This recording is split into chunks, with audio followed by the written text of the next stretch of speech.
வணக்கம், இது கற்கை நன்றி word of the day present by Deepika Sakthivel. So இன்னைக்கு நம்ம பார்க்க போகிற சூப்பரான வேர்ட் பர்சவியரன்ஸ். இதை எப்படி ப்ரொனவுன்ஸ் பண்ணுவோம்னா perseverance, meaning the quality of continuing to try to achieve a goal despite difficulties. So அதாவது திரும்ப திரும்ப எத்தனை முறை தோல்வி அடைஞ்சாலும் தன்னோட லட்சியம் முன்னையே குறிக்கோளை வச்சு விடாமுயற்சியோட போய்கிட்டே இருக்கிறது. செம்ம பவர்ஃபுல்லான வேர்ட்ல உதாரணமா தாமஸ் ஆல்வா எடிசன் 1000 முறை தோல்வி அடைஞ்சாரு. ஆனா மனுஷன் அசராம சும்மா கண்ணு மாதிரி நின்று 1001வது தடவை எலக்ட்ரிக் பல்பை கண்டுபிடிச்சாரு. அவரோட பெர்சவரன்ஸ் தான் உலகம் முழுசத்துக்கும் வெளிச்சத்தை கொடுத்துச்சு. அப்புறம் நம்ம இந்தியாவோட முதல் பெண் IPS ஆபீசர் கிரண்பேடி மேம். ஒரு பெண்ணா எத்தனை சவாலை சந்திச்சிருப்பாங்க, ஆனா மேமோட பெர்சவரன்ஸ் தான் அவங்கள அந்த போஸ்டுக்கு கொண்டு போச்சு.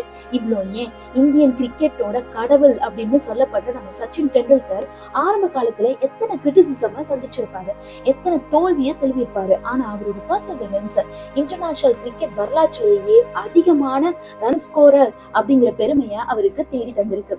ஸோ தடைகள் நிரந்தரமானது இல்லைங்க, நமக்கான தடை நம்ம மட்டும்தான். So keep going even though the journey is tough. Thank you.